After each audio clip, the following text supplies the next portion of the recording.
Revelation 5194. From the 23rd of August 1951. Blessing of illness and suffering. Maturing fully. The body's decline is often a useful warning for a person who is still too earthly-minded and thus endangers the soul. Sooner or later he must learn to realize that nature can impose a limit, and as a result of this realization become aware of what will happen after the body has become completely unsuitable for this earth. As long as the human being fails to think about his soul of his own accord, he must often be warned and admonished.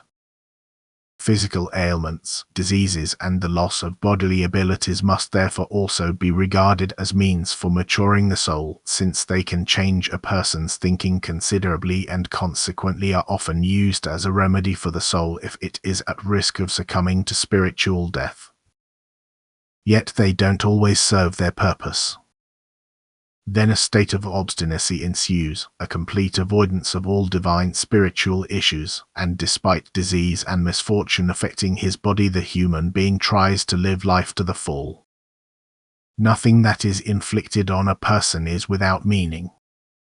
The body's illness often achieves the soul's recovery. Then it has been a blessing, because the person learned to despise the world after he had to go without and looked for and found a substitute in the spiritual world.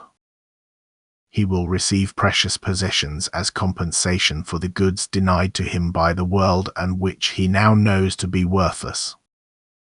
But that involves that he humbly submits to the fate imposed on him for the sake of his soul, that he obediently endures what indeed seems arduous to him but what can also be overcome.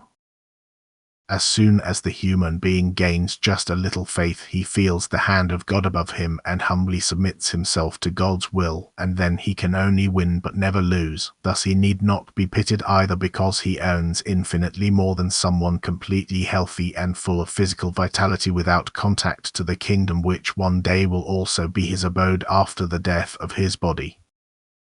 Only the degree of the soul's maturity on passing away from earth is relevant. Everything that can contribute towards becoming more mature is used by God, even if the human being does not experience it as a benefit while he is without realization. One day he will recognize the blessing of suffering and illness and be grateful to God for using successful remedies without curtailing the human being's free will.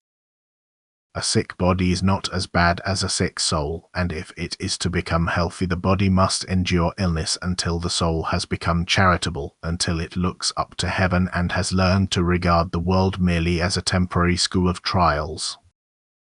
One day it will be able to soar freely and without hindrance up into high spiritual regions and be eternally grateful to its Creator for the grace bestowed upon it of letting the body suffer so that the soul can recover.